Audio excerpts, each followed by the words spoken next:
আসসালামু আলাইকুম। বাংলাদেশ কারিগরি শিক্ষা বোর্ড থেকে প্রকাশিত এসএসসি ভোকেশনাল শিক্ষাক্রমের নবম শ্রেণী সমাপনী পরীক্ষার ইতিহাস ও সামাজিক বিজ্ঞান বিষয়ের সংক্ষিপ্ত সিলেবাস। বিষয় কোড 41914, পূর্ণমান হবে 100 নম্বর, 60 নম্বর হবে চূড়ান্ত মূল্যায়ন, 40 নম্বর হবে ধারাবাহিক মূল্যায়ন। এখন 60 নম্বর চূড়ান্ত মূল্যায়ন বলতে বোঝানো হয়েছে বোর্ড পরীক্ষা। এবার দেখে নিন চূড়ান্ত মূল্যায়ন প্রশ্নের সংখ্যা নম্বর বন্টন কিভাবে হবে।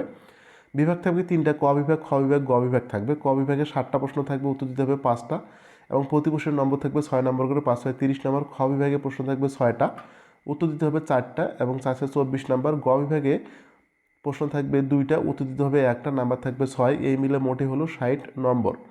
এবার দেখে নিন ক বিভাগে আমাদের কী কী অধ্যায় থেকে প্রশ্ন থাকবে 7টা।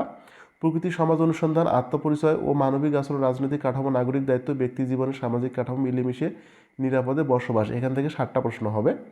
খ বিভাগে থাকবে হলো বাংলাদেশ বঙ্গবন্ধু, মানবতাবাদী ধারা ও অসাম্প্রদায়িক চেতনা, বৈশ্বিক প্রেক্ষাপট, রাজনৈতিক ইতিহাসের সন্ধানে, ইতিহাস জানার উপায় ও যুগ বিভাজন সমস্যা, বাংলা অঞ্চল ও বাংলাদেশ, রাজনৈতিক ইতিহাসের বৈচিত্র্যময় গতিপথ, এখান থেকে থাকবে 6টা প্রশ্ন, উত্তর দিতে হবে 4টা।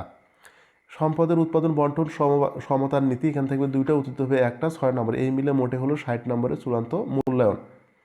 এবং প্রশ্নের ধরনটা কীরকম হবে, প্রতিটা প্রশ্নের মধ্যে ক খ গ থাকবে।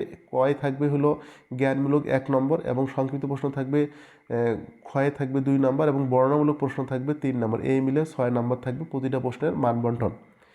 এবার দেখুন আমাদের ধারাবাহিক মূল্যায়ন কীভাবে হবে। বর্ষমধ্য পরীক্ষা হবে 20 নম্বর, ক্লাস টেস্ট হবে 5 নম্বর, ক্লাস ওয়ার্ক হবে 6 নম্বর, অ্যাসাইনমেন্ট 5 নম্বর, উপস্থিতি আচরণ হবে 4 নম্বর। এই মিলে 40 নম্বর।